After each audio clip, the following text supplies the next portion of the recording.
Last month I went to Halloween Horror Nights with one of my really good friends, and if you don't know what that is, it's this big annual Halloween event at Universal where the entire park becomes horror themed for like 3 months. They've got people dressed up in these terrifying costumes whose only job is to scare you. They call those the quote-unquote scare zones and section them around the park. There are also a few shows you can go to and like 10 haunted houses, all themed around whatever's trending or popular that year. This year they had Five Nights at Freddy's, Jason, and the Terrifier, just to name a few, and we were so excited. So we decided to get there around 7ish because the whole event is way much better in the dark. When we got to the park, we were immediately hit with the scare zone. So, okay, for context, don't call me weird, but I don't generally find things scary.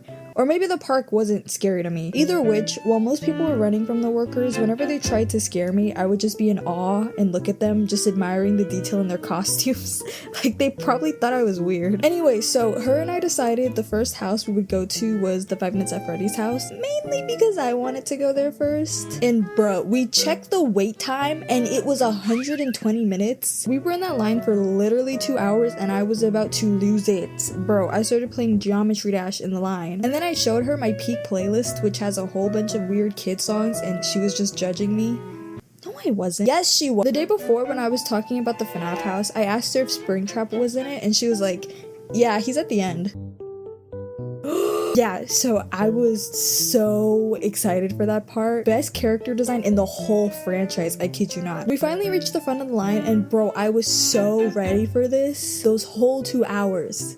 This is what I've been waiting for. We walk in and the front is literally a 1-to-1 of the restaurant. Bro, like 12-year-old me would be screaming right now. And then there was this one section where they had the main cast on the stage, and dude, they did such a good job on them. They also had the arts and crafts decoration on the wall along with the drawings, which was such a nice detail. Her and I get towards the end and there he was, Springtrap in all of his glory. Bro, I wanted to stay back there and just take in the amount of work that went into his design, but I freaking couldn't because the line was moving. Like, bro, honestly, they should really host an exhibit with just the animatronics so people can just study the craftsmanship and take pictures. You know, just a thought. So which house should we go to next?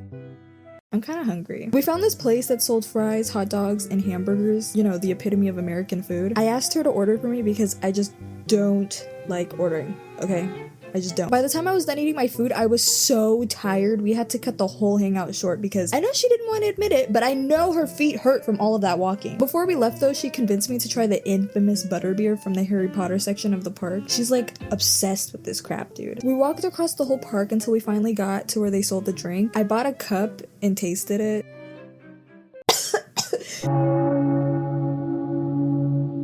This thing tasted like watered down butterscotch candy mixed with microplastics. I don't know what she was tasting, but it had to have been something else. Maybe it's one of those drinks where you have to acquire the taste or something, but it was just not for me. And that was pretty much it. Would definitely do all of that again next year, except for the last part. But it's good.